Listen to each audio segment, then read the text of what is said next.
नमस्कार। बड़ी बहस के छत्तीसगढ़ एडिशन में आप सभी का स्वागत है। मैं हूं आपके साथ शुभेंदु सिंह। छत्तीसगढ़ में 2023 के विधानसभा चुनाव को लेकर बीजेपी एक्शन मोड में नजर आ रही है और लगातार बैठकों का दौर जारी है। सरकार को किस तरीके से घेरना है, इस पर रणनीति तैयार की जा रही है। 2003 से लेकर के आगे अलग अलग समय में राज्य में रमन सिंह के नेतृत्व में बीजेपी की सरकार रही, लेकिन 2018 में बीजेपी को करारी शिकस्त मिली है और राज्य में भूपेश बघेल के नेतृत्व में कांग्रेस की सरकार काबिज हुई। लेकिन अब एक बार फिर से 2023 को बीजेपी उम्मीद के साथ देख रही है। राज्य में विकास के मुद्दे पर चुनाव लड़ने की बात की जा रही है।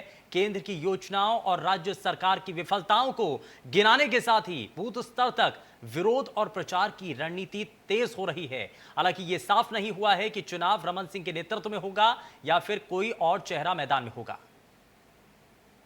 कैसे हम अपनी पार्टी को आगे लेके जाएं, यानी कि जिलों में किस तरह काम करना, बूथों पे कैसे ध्यान देना, इन सभी बातों पर हमारी चर्चा हुई और विश्वास है कि ज़रूर ऑर्गेनाइजेशनली हम डेफिनेटली स्ट्रेंथन हो जाएंगे छत्तीसगढ़ में, और आने वाले चुनाव में जो 2023 हम अच्छी तरह से लड़ पाएंगे and definitely we will come to power, ये हमारी उम्मीद भी है। भाजपा विकास के मुद्दे पे 2023 का विधानसभा चुनाव लड़ेगी, इससे ज्यादा विलक्षण और विचित्र बात और कुछ नहीं हो सकती। 2018 में 15 साल सरकार चलाने के बाद भाजपा ने विकास को मुद्दा नहीं बनाया था क्या?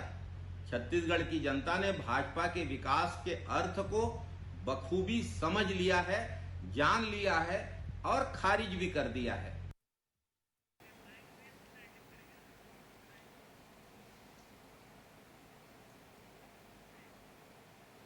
तो यह जिस तरीके से तैयारियां चल रही हैं और कोई भी राजनीतिक दल अपनी तैयारियों को कम नहीं आंकना चाहता है, बेहतर करना चाहता है और अपनी तैयारियों को मुकम्मल करने के लिए ही अलग अलग राजनीतिक दलों के नेता बैठकें शुरू कर रहे हैं, अपनी रणनीति तैयार की जा रही है। और मौजूदा वक्त में भारतीय जनता पार्टी अब ये चाहती है कि सत्ता में वापस एक बार फिर से उसकी वापसी हो सके, एक बार फिर से वो सत्ता का स्वाद चख सके। लेकिन क्या ये मुमकिन हो पाएगा, अपने आप पे बड़ा सवाल। लेकिन कांग्रेस पार्टी की अपनी अलग रणनीति है, जिसके तहत वो लगातार आप अपने कार्यकर्ताओं के साथ और अलग राज्य सरकार की जो योजनाएं हैं उनको जमीन तक पहुंचाने की कोशिश कर रही है। लेकिन इन सभी चीजों को लेकर के कुछ चीजें हैं जो कि विकास के रास्ते के जरिए आगे जनता तक पहुंचनी चाहिए। लेकिन क्या वाकई में ये नजर आता है, क्योंकि विपक्ष के तौर पर बीजेपी लगातार ये सवाल उठा रही है कि राज्य सरकार ने कोरोना के समय में किसी भी तरीके से प्रदेश के जनहित के जो काम है वो नहीं किए हैं और इस दौरान बहुत हद तक आम लोगों को परेशानियां हुई हैं और खास करके आदिवासी और पिछड़ा वर्ग के लिए आप जो लगातार अपने आप को हितैषी बताते रहे हैं उसके लिए भी सवाल उठाए गए। और मौजूदा वक्त में ये कहा जा रहा है कि कांग्रेस की सरकार की नाकामी और केंद्र सरकार की जो नीतियां हैं उन दोनों चीजों को लेकर के सवाल कई हैं। और चलिए जरा आगे बढ़ते हैं और साथ ही साथ आज के कुछ खास मेहमान हमारे साथ कार्यक्रम में जुड़ने जा रहे हैं। जरा सबसे पहले आपको मिलवा देते हैं उनसे। हमारे साथ कांग्रेस पार्टी से प्रवक्ता अमित श्रीवास्तव कार्यक्रम में जुड़ चुके हैं। अमित जी, बहुत स्वागत है। और साथ ही साथ वरिष्ठ पत्रकार के शर्मा हमारे साथ कार्यक्रम में जुड़ चुके हैं। के शर्मा जी, बहुत स्वागत है। के शर्मा जी, मैं शुरुआत आपसे ही कर रहा हूं कि दो राजनीतिक दल और दोनों ही अपनी तरीके से पुरजोर कोशिश कर रहे हैं। कांग्रेस पार्टी हो चाहे भारतीय जनता पार्टी हो, भारतीय जनता पार्टी की यह तैयारी है कि वो राज्य सरकार की कमियों को जनता तक पहुंचाए और केंद्र सरकार क्या क्या कर रही है वो आम लोगों तक पहुंचाने की कोशिश करे, और ये इस दौरान काम किए जा रहे हैं। लेकिन असल मायने में राज्य सरकार को निशाने पर लेते हुए केंद्र सरकार की नीतियों तो को जनता तक अगर पहुंचाया जाए तो क्या वाकई में इस रणनीति के तहत कुछ फायदा मिलेगा बीजेपी को? क्या जो अभी तक सरकार काम कर रही है जनता उस पर भरोसा नहीं करेगी क्या? और राज्य की विफलता के साथ तीसरा महत्वपूर्ण पॉइंट जो 2 दिनों की बैठक चली है उसमें यह है कि संगठन को कैसे मजबूत किया जाए। जो सरकार 15 साल की गई उसके बाद कार्यकर्ताओं में जो निराशा की स्थिति आई थी उनको कार्यकर्ताओं को कैसे सक्रिय किया जाए, क्योंकि केडर बेस्ड पार्टी मानी जाती है भाजपा। तो पहले तो यह था कि मोर्चा प्रकोष्ठों के जो कार्य थे वो पूर्ण हुए कि नहीं, आगे उनको क्या करना है। दूसरी चीज जो बात आई कि कांग्रेस सरकार जो सत्ता में आई है, सब लोग जान रहे हैं कि किसान को केंद्रित करके सरकार में आई है और जो उनका जन घोषणा पत्र था वो किसान पर ही आधारित था मेन रूप से। अब भाजपा उसी पर हमला करना चाहती है कि किसानों में किस प्रकार से असंतोष है, चाहे खाद के कमी की बात हो, खाद की कालाबाजारी की बात हो, ये जो मुद्दे 26 तारीख को जब विधानसभा का सत्र शुरू होगा तो उसी दिन किसान मुद्दे को लेकर विधानसभा स्तर पर प्रदर्शन की रणनीति भाजपा ने बनाई है। अब इनका मेन चीज जो बता रहा हूं कि क्रियान्वयन को लेकर के है कि जहां का जो 10 रुपये किलो में ये जो खाद बनाए जा रहे हैं गोबर से, उसको कंपोस्ट और वर्मी कंपोस्ट को जबरन लेने के लिए किसानों पर दबाव बनाया जाए, लिखित ऐसा नहीं है। लेकिन रासायनिक खाद तभी मिल रहा है जब डीएपी और ग्रोमोर खाद तभी मिलेगा जब आपको ये कंपोस्ट वर्मी कंपोस्ट खरीदेंगे 10 रुपए, तो 300 रुपए आपको उधर 300 रुपए प्रति पैकेट की दर से आपको वहां खरीदना है। ये एक बात आ रही है। तो इस प्रकार के कालाबाजारी हो, कमी की बात हो या किसानों के बिजली के उपलब्धता, भाजपा ये भी बात कर रही है। वरिष्ठ नेताओं से बात करते हैं तो बात आती है कि जो किसानों को जो बिजली बिल जो है आधा करना था, कांग्रेस ने नहीं किया। और जो भाजपा ने नीति बनाई थी कि 3 मेगावाट तक वालों को जो छूट की बात आई थी, उनमें 2 प्रकार के स्लैब तय किए थे। 6000 यूनिट तक या तो आप छूट ले लें, या HP 3 हार्स पावर तक के लोगों को 300 रुपये प्रति महीना आप बिजली बिल दें, और 5 हार्स पावर के लिए ऐसी रणनीति बनी थी। ये एक जनरल है कि हमने जो किया है उनमें हम किसानों के लिए हमने बेहतर किया है। और लेकिन 2500 रुपये वाली बात में भाजपा अभी तक पीछे है। किसानों को जो 2500 रुपये मिल रहे हैं, किसान न्याय योजना का लाभ जो किसानों को मिल रहा है, उसमें भी इन लोग भाजपा एक कमी निकाल कर रहे। किसान मुद्दा मेन लेके चल रहे हैं। पूरी रणनीति इनकी जो है, ये जो एक बैठक में एक बात है, किसान मोर्चा की अलग से वर्चुअल बैठक ली गई है। आज भी कल 26 की रणनीति के लिए इनकी एक बैठक हुई है भाजपा की। तो उसमें ये है कि आने वाले समय में किसानों के मुद्दों को लेकर किस प्रकार की जो नाराजगी किसानों में है, उसको कैसे आगे बढ़ाया। जैसे क्षेत्र रकबा कम कर देने का मामला है इनका, कि गिदावरी के दौरान जो रकबा कम हो जाता है उसको लेकर के, अन्य फसल को जो 10,000 रुपए देने की बात है, तो धान का रकबा घटाने की आरोप भाजपा लगा रही थी। हाँ, ठीक है। ये कुछ पॉइंट्स हैं जो कि जिसको आधार बना करके दोनों राजनीतिक दल और खास करके भारतीय जनता पार्टी काउंटर कर रही है। राजीव हमारे साथ चक्रवर्ती भारतीय जनता पार्टी के नेता कार्यक्रम में जुड़ चुके हैं। राजीव जी, बहुत स्वागत है आपका कार्यक्रम में। मैं अब आगे आपके साथ ही बढ़ रहा हूँ।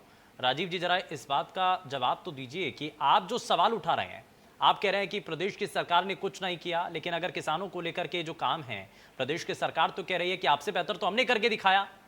आप जो कह रहे हैं वो हम कर चुके हैं, ये प्रदेश की सरकार कह रही है। लेकिन कहीं ना कहीं केंद्र में एक बार फिर से अब किसान आ चुके हैं। क्या किसान तभी याद आते हैं जब चुनाव आने वाले होते हैं, या आपको अपनी रणनीति तैयार करनी होती है, सिर्फ तभी किसान याद आते हैं?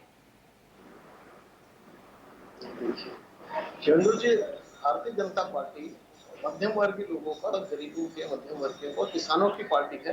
राष्ट्र हित सर्वोपरि। चुनाव के समय हम एजेंडा पकड़ के लाएं या हमारा एजेंडा कुछ नहीं। हम 365 दिन जो हमारे 6 कार्यक्रम हैं और जो एजेंडे में हमेशा रहते हैं, तो ये तो किसान है तो देश है। भारत किसानों कृषि प्रधान देश है। भारत गांव में बसता है। तो इसमें कहीं कोई ऐसी कोई परिपाटी नहीं कि जब जो आप कह रहे हैं कि चुनाव आने पर ही याद किए जाते हैं। हम हमेशा से सदा से ही मातृभूमि और किसान हमारे थे और रहेंगे। लेकिन जहां तक छत्तीसगढ़ सरकार की बात है, उसको एक बम्पर एक बहुमत मिला था किसानों के साथ। लेकिन वरिष्ठ पत्रकार के शर्मा जी ने जिस प्रकार से स्पष्ट किया बिल्कुल कि खाद की कालाबाजारी चल रही है खुलेआम। आज आप देखेंगे कि जो अनावरी और गिदावरी रिपोर्ट होती है, धान का रकबा मान लीजिए किसी का 2 एकड़ है तो उसे नापा जा रहा है ये 1.5 एकड़ का है, बाकी उसे काट दिया जा रहा है। तो ये सारी तमाम बातें हैं कि जिस वजह से छत्तीसगढ़ के किसान बहुत नाराज हैं। और हमारी जो केंद्र की योजना है किसान कल्याण योजना, वो लगातार खातों में वो पैसा आ रहा है। जितना हमने कहा था उतना हमने किया। तो कहीं कोई बात नहीं है, बल्कि कांग्रेस के प्रति धीरे धीरे उनके कार्यकर्ताओं में संतोष आ रहा है। धीरे से असंतोष किसानों में आ रहा है, आम लोगों में आ रहा है। चलिए, अगर असंतोष आ रहा है तो ऐसी कौन सी रणनीति है भारतीय जनता पार्टी की जिसके तहत आप आगे तैयारियों के अंदर जुटे हुए हैं? आप कैसे बताएंगे जनता को कि क्या क्या चीजें हैं? अगर असंतोष है तो जनता का जो समर्थन कांग्रेस पार्टी को है वो कैसे कम हो रहा है? आपको कैसे लग रहा है? देखिए, हमको तो अभूतपूर्व समर्थन मिल रहा है। जैसे अलग अलग विधानसभा वाइज जो जैसे संगठन की बैठक होती है, हमारी मंडलों की बैठक होती है, एक मंडल में 8 वार्ड आते हैं या कुछ गांव आते हैं, तो सारी जगह से सूचना आ रही कि किसान बंधु बहुत नाराज है, महिलाएं बहुत नाराज है जिस प्रकार से यहाँ पर छत्तीसगढ़ को शराब का गढ़ बना दिया गया, छत्तीसगढ़ को अपराध गढ़ बना दिया गया। ये जो इतनी सारी विसंगतियां हैं राजस्व। ठीक है, मैं जरा जवाब ले लेता हूं। अमित श्रीवास्तव जी, जरा जवाब दीजिए। भारतीय जनता पार्टी की रणनीति ये कि प्रदेश की सरकार तो विफल रही है, लेकिन केंद्र की सरकार जो कर रही है उसके बदौलत जनता को फायदा मिल रहा है। देखिए, राजीव भाई भाजपा के बहुत ही सम्मानित प्रवक्ता है और प्रखर वक्ता है, लेकिन आज जिस प्रकार से उन्होंने तकरीर की और किसानों की असीम पीड़ा की जो बात कर रहे थे, काश ऐसा होता कि केंद्र की बैठी हुई निरंकुश सरकार और वहां पर बैठे हुए हुक्मरान जो उनके लोग हैं, अगर वो किसानों की असीम पीड़ा को समझते तो आज 7 महीना हो गए हमारे किसान भाई अन्नदाता हमारे उसमें धरने पे बैठे हैं, लेकिन उनकी कोई सूद लेने वाला नहीं है। एक काला कानून 3 जो लाए उसको लेने के लिए तैयार नहीं है। और मैं हमेशा कहता हूं तो आवश्यक वस्तु अधिनियम 1955 जो इन्होंने बनाया है वो उपभोक्ताओं के शोषण के लिए और जमाखोरों को संरक्षण देने के लिए उन्होंने किया। लगातार हम देख रहे हैं जिस प्रकार से महंगाई बढ़ रही है। और हम जब कहते थे और ये 2022 तक किसानों की आय दुगनी करने की बात करने वाले बीजेपी के नेता, छत्तीसगढ़ के परिप्रेक्ष्य में अगर हम अभी बात करें शिवेंदु जी, तो आपको बता दूं 60 लाख मैट्रिक टन चावल लेने का वादा, धान लेने का इन्होंने वादा किया था और 24 लाख ही टन चावल छत्तीसगढ़ से इन्होंने लिया। अगर आप कल्पना करिए कि हमारी सरकार अगर राजीव गांधी न्याय योजना नहीं लाती तो आज छत्तीसगढ़ का किसान भी कर्ज में डूबा होता और आत्महत्या करने को मजबूर होता, जो इनके कार्यकाल में किसान भाई किया करते थे। ये बड़ी बड़ी तकरीर दे रहे थे और कह रहे थे कि हमने किसानों के लिए क्या किया। मैं आपको बता दूं कि पूरी वैश्विक महामारी में जब भारत के लोग आर्थिक तंगी से जूझ रहे थे, छत्तीसगढ़ का किसान और छत्तीसगढ़ के 2 करोड़ 80 लाख जनता सरकार की नीतियों की वजह से उनके जेबों में पैसा जा रहा था और वो खुशहाल थे। ये सीएमआई की रिपोर्ट बताती है कि यहाँ पर 3000 से ज्यादा ट्रैक्टर खरीदे गए और 29,000 से ज्यादा गाड़ियों का रजिस्ट्रेशन हुआ। उसी प्रकार से आप देखिए कि लगातार मैं आपको बता दूं कि जिस प्रकार से हमारी सरकार आने के बाद 17,82,000 मैट्रिक टन 17,82,000 जो अल्पकालीन ऋण था वो हमारे द्वारा माफ किया गया। और लगातार आप देखिए 3 बार से हम धान खरीदी कर रहे हैं, चाहे खरीफ फसल 18-19 में 80.37, उसके बाद अगर आप देखेंगे 19-20 में तो 83.94 और अभी 92 से ज्यादा मैट्रिक टन धान हमने खरीदा। तो लगातार हमने जो कहा है हमने किया है, लेकिन भाजपा के लोग सिर्फ जिस प्रकार से किसान भाइयों की सिर्फ बातें करने वाले और भाजपा के नेता लगातार ये योजनाओं का फायदा भाजपा के नेताओं ने भी उठाया है। ठीक है, मैं जरा जल्दी से एक सवाल कर लेता हूं आपसे। मैं सर एक सवाल छोटा सा आपसे कर रहा हूं। मैं एक छोटा सा सवाल है मेरा कि चेहरा कौन होगा? अब हालांकि समय है, लेकिन अभी से जब भारतीय जनता पार्टी भी तैयारी कर रही है और रणनीति पूरी तरीके से तैयार कर रही है, तो कांग्रेस पार्टी कहां है और क्या तैयारियां हैं? और साथ ही साथ मेरा सबसे बड़ा सवाल यही है कि चेहरा कौन है? जी मुझसे पूछ रहे हैं? जी बिल्कुल। भाजपा का चेहरा बोल रहे हैं आप? नहीं, कांग्रेस पार्टी का चेहरा। सर भाजपा का तो उनसे ही पूछ लूंगा। अच्छा, ठीक है। देखिए, निश्चित तौर पे आज अगर आप देखेंगे तो निश्चित तौर पे हमारे मुख्यमंत्री जो कि खुद एक किसान है और किसानों की असीम पीड़ा को समझते हैं, और जिस प्रकार से ये लोग कहते थे कि गुजरात मॉडल चलेगा, और आज आप देख रहे हैं कि जिस प्रकार से गुजरात में जो जासूसी मॉडल, ये किसी लड़की की जासूसी करते थे और आज देश के नेताओं के, ब्यूरोक्रेट्स के, मीडिया हाउसेस की जासूसी कर रहे हैं। तो गुजरात मॉडल तो इस देश में ये अपनाने की कोशिश जरूर कर रहे हैं, लेकिन एक्चुअल देश का जो किसान है वो छत्तीसगढ़ मॉडल चाहता है, जहां सबसे ज्यादा 2500 रुपए प्रति क्विंटल धान हम खरीदते हैं। किसानों की आय दुगनी करने की हम बात, जिस प्रकार से लोगों के किसानों भाइयों की जेब में पैसा जा रहा है, बीजेपी की तकलीफ यही है। हम बिजली बिल हाफ करने की बात करते हैं शिवेंदु जी, हमने किया, एक एक वादे हम पूरे कर रहे हैं। और ये वो लोग हैं जो हमसे हमारे पे प्रश्न चिन्ह उठाते हैं, जिन्होंने 2003, 8 और 13 में सिर्फ वादा किया और किसान भाइयों को सिर्फ ठगने का प्रयास किया। इसीलिए किसान भाई कहते हैं, जब चुना है उसे कत्ल का हुनर देखकर, तो क्यों मायूस होता है लाशों का शहर देखकर। तो ये तो इनकी वो है। और भाजपा के नेताओं का एक ही चाल चरित्र और चेहरा है, आधे समय ये बात को छुपाते हैं और आधे समय झूठ को फैलाते हैं। कांग्रेस पार्टी का चेहरा कौन? निश्चित तौर पे लोकप्रिय मुख्यमंत्री जननायक भूपेश बघेल जी ही आने वाले समय में छत्तीसगढ़ में कांग्रेस सरकार भूपेश जी के नेतृत्व में आगे आने वाले समय में चुनाव लड़ा जाएगा कांग्रेस पार्टी का। लेकिन निश्चित तौर पे ठीक है, मैं जरा राजीव जी जरा जल्दी से रिएक्शन, बीजेपी का चेहरा कौन होगा जरा ये तो बता दीजिए। अपनी पूरी रणनीति तैयार कर ली है, रमन सिंह जी के नेतृत्व में इलेक्शन लड़ा जाएगा या फिर सेंटर की फोर्स बुलाई जाएगी? देखिए, भारतीय जनता कार्यकर्ता देश पार्टी है, नेताओं पर आधारित पार्टी नहीं। दोनों पार्टी के मूलभूत अंतर को आप समझिएगा।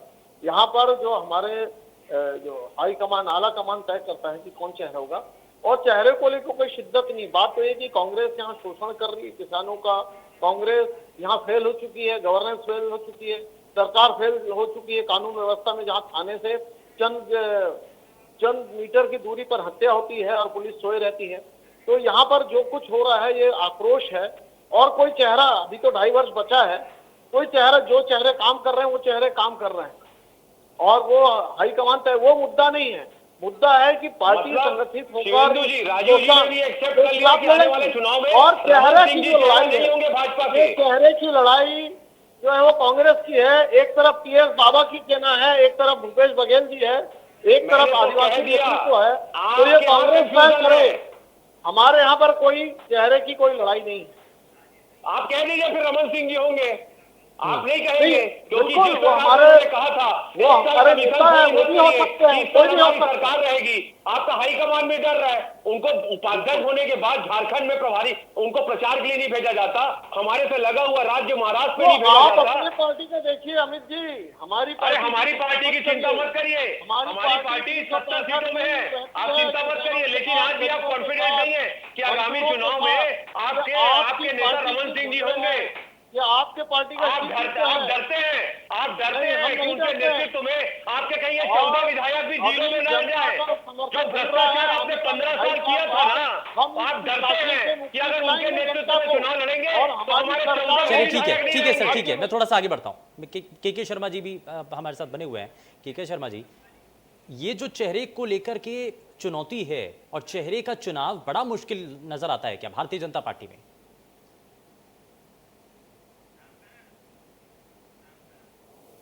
करें तो 15 साल तक राज्य करने के बाद डॉक्टर रमन सिंह की जो स्थिति बनी हुई है अभी राष्ट्रीय उपाध्यक्ष है, तो यहाँ कोई दूसरा चेहरा भी आता है। यदि रमन सिंह के स्थान पर दूसरा नाम भी आता है तो वो रमन सिंह की अनुमति से ही आएगा। अभी संगठन में भी डॉक्टर रमन सिंह का पूर्ण वर्चस्व है। जो भी छत्तीसगढ़ में नीति तय हो रही है उसमें रमन सिंह ही है और उनके साथ यदि बोल सके तो उनके अनुमति से ही केंद्रीय मंत्री जो बनी है उनको लेकर हर कोई जो यहाँ पे हो रहा है, रमन सिंह, सौदान सिंह, ये पूरी टीम जो है अभी भी सक्रिय है। पुरंदेश्वरी जी के आने के बाद उनको अभी समझना है और किस ढंग से एक बात जरूर आती है कि लोकसभा की तरह विधानसभा में भी नए चेहरे सामने का भाजपा ला सकती है। ये कार्यकर्ताओं के बीच की बात है और पार्टी को इस पर निर्णय लेना है। लेकिन फिलहाल रमन सिंह ही अभी तक के भाजपा के चेहरा है। इन लोग स्वीकार करें या स्पष्ट रूप से बोले या ना बोले, लेकिन जो कार्यशैली दिख रही है उसमें अभी तक दूसरा नाम अभी तक सामने नहीं आया है, न किसी को आगे किया गया है। दूसरी चीज ये है कि इसमें जो बात आ रही है कि मुद्दों को लेकर के, तो किसान के साथ साथ आज रमन सिंह जी का एक बयान भाजपा में भी शाम को जारी हुआ है जिसमें बेरोजगारी को मुद्दे को लेकर कहा गया है कि यहाँ छत्तीसगढ़ में जो कांग्रेस के ये दावा है, सरकार का ये दावा किया जा रहा है कि बेरोजगारी दर जो 3% आ गई है, तो इसको लेकर के बेरोजगारी भत्ता जो कांग्रेस की घोषणा है वो एक विषय है। और दूसरे साथ ये कहा जा रहा है कि बेरोजगार जो है वो भीख मांग रहे हैं या मनरेगा में नौकरी कर रहे हैं। इस तरह की बातें आज रमन सिंह जी की ओर से कही गई है। हाँ। तो ये बेरोजगारी भी एक मुद्दा लेके आ रहे हैं, युवाओं को लेकर के, किसानों को लेकर के। तो धीरे धीरे इनकी जो सक्रियता है जो बैठक में है वो धीरे धीरे अब सामने आने लगा है। हाँ, तो यानी कि बेरोजगारी भत्ता एक बड़ा विषय है। और क्या इसको लेकर अमित जी आप लगातार कह रहे हैं कि हमने जो वादे किए थे हम वो वादे पूरे कर रहे हैं, तो बेरोजगारों की अगर संख्या बड़ी है और खास करके कोरोना संक्रमण का दौर जिसमें हर राज्य सरकार या देश की कोई भी सरकार हो वो बेहद चुनौतीपूर्ण स्थिति से निकली है, तो उसमें छत्तीसगढ़ भी एक है, तो बेरोजगारी तो यहाँ पर भी बड़ी है। तो ऐसे में क्यों नहीं बेरोजगारों के लिए कोई कदम उठाया जा सके? जी देखिए शिवेंदु जी, ये वो लोग हम पे प्रश्न चिन्ह उठा रहे हैं जो CMI का आंकड़ा था 2018 सितंबर का, बेरोजगारी दर 22.3 और अभी का अगर आप देखेंगे तो 3.1। अगर आप देख लीजिए हमारी, और जो मैं आपको बता दूं कि हमारे आने के बाद 14,580 शिक्षकों की भर्ती की गई, 2600 लोगों को उसमें नियुक्ति पत्र भी मिल गया है। लगातार आप देखेंगे कि हमारे आने के बाद छत्तीसगढ़ के युवाओं को रोजगार मिल रहा है। और ये तो जुमलेबाज पार्टी है। देखिए जिस प्रकार से मैं कहना चाहता हूँ, राजू भाई कह रहे थे हमारी कार्यकर्ता बेस्ड पार्टी है। इनके एक बहुत ही सम्मानित आप तो प्रवक्ता नहीं रहे जब उन्होंने आवाज उठाई कि हमारे यहाँ परिश्रम से नहीं परिक्रमा से पद बांटा जा रहा है, तो उनको ही प्रवक्ता पद से हटा दिया गया। तो और जब ये चुनाव हारे सर, थे वो छोड़ तो दीजिए प्रदेश अध्यक्ष जी ने मेरा कहा सवाल था, आपसे ये है, मेरा तो सवाल हमको आपसे ये निपटा है कि बेरोजगारी अगर बढ़ी, इसको लेकर के अगर सवाल उठाया जा रहा है, या तो आप ये मान लीजिए कि बेरोजगारी नहीं है प्रदेश के अंदर कोई भी बेरोजगार नहीं है। अगर बेरोजगार देखिए, हैं, आप ये मानते हैं, तो निश्चित क्यों नहीं तौर पे। उनको आपका जो संकल्प पत्र में जो वादा किया गया था, आपके जो घोषणा पत्र में वादा किया गया था, क्यों ना उसको पूरा किया जाए?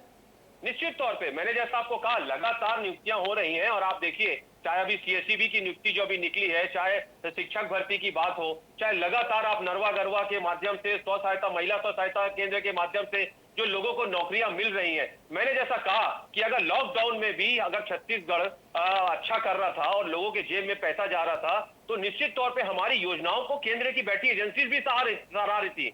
तो अगर उनको एप्रिसिएशन मिल रहा है तो निश्चित तौर पे हमने जो कहा है, छत्तीसगढ़ में बहुत खुशहाली है। और जिस प्रकार से सीएमआई के अगर आंकड़े कह रहे हैं, केंद्र की बैठी हुई एजेंसीज कह रही हैं, लेकिन आप एक और चीज देखिए कि अभी तक भाजपा के प्रवक्ता ने यह नहीं कहा कि आने वाले समय में रमन सिंह जी चेहरे होंगे। क्यों? क्योंकि ये डरते हैं अगर उनके नेतृत्व में हम चुनाव लड़ेंगे तो 14 विधायक भी नहीं रहेंगे। देखिए कंफ्यूजन, देखिए आज भी वो डरते हैं। ये आपकी कल्पना, आप कुछ भी कल्पना के सागर में डूबते रहिए और अपने आप कह दीजिए ना, बहुत छोटा सा बात है, आप कह दीजिए उनके नेतृत्व में चुनाव लड़ेंगे, लेकिन जो भ्रष्टाचार उनके कार्यकाल में 36,000 करोड़ का नान घोटाला, इंदिरा प्रियदर्शी घोटाला और लगातार जो घोटाले हुए अगस्ता वेस्टलैंड और अंतरगढ़, इतने सारे दाग हैं। अगर आप सर्फ एक्सेल से भी धोएंगे तो वॉशिंग मशीन में भी डाल देंगे ना, तो भी उनके दाग छूटेंगे नहीं। है कि भारतीय जनता पार्टी, अच्छा ठीक है राजीव जी एक सवाल का जवाब दीजिए कि अगर जैसा कि कांग्रेस पार्टी के प्रवक्ता ये कह रहे हैं और मौजूदा वक्त में सरकार अगर इतने काम कर रही है, तो भारतीय जनता पार्टी के लिए स्पेस कहां पर है फिर? बिल्कुल स्पेस है। देखिए, जनता के अंदर बहुत बड़ा आक्रोश है सिंधु जी। चाहे ये छत्तीसगढ़ को इस प्रकार से दिन दहाड़े हत्याएं हो रही है, अपराधगढ़ बना दिया गया है, किसान आक्रोशित है, मजदूर आक्रोशित है, बेरोजगार आक्रोशित है, बेरोजगारी भत्ता की बात आई है और जो पेंडिंग है, जो सरकार सामने कह रही है कि हमने 14,000 शिक्षकों की भर्ती कर लिया और वो 14,000 शिक्षक जब जाते हैं तो उन्हें जेल में ठूस दिया जाता है। तो ये सारी बातों से तय हो चुका है 2003 से 2018 तक आपने नियुक्ति कितनी की है बताइए। सरकार लड़खड़ा गई है और भय, भूख और भ्रष्टाचार को आत्मसात कर रही है। यहाँ पर भय का माहौल है, यहाँ भूख है, बीजेपी की बात नहीं हो रही है, और भ्रष्टाचार अपने चरम पर है। और जब भ्रष्टाचार चरम पर है तो जनता चाहती है कि यहाँ सत्ता का बदलाव हो और वापस जो 15 वर्षों का विकास हुआ था, और विकास की गाथा लिखी गई थी, जो विकास की इबारत लिखी गई थी, वापस उस सुशासन को वापस विकास की इबारत किसके लिए लिखे गए थे? और उस तरफ चल पड़े हैं। और कांग्रेस की सरकार के 150 नेताओं के लिए विकास किया आपने। चलिए ठीक है, समय ज्यादा इजाजत नहीं देता आगे बढ़ने के लिए सर। बहुत बहुत शुक्रिया सभी खास मेहमानों का कार्यक्रम में शामिल होने के लिए। लेकिन एक बात तो तय है कि आने वाले चुनावों में बेशक अभी समय है, लेकिन उससे पहले जिस तरीके से रणनीति तैयार की जा रही है, हर राजनीतिक दल की तरफ से कोशिश यही है कि जनता तक अपनी बात पहुंचाई जा सके, लेकिन इसमें सफल कौन होता है ये फिलहाल देखना होगा। फिलहाल के लिए बस उतना ही। नमस्कार।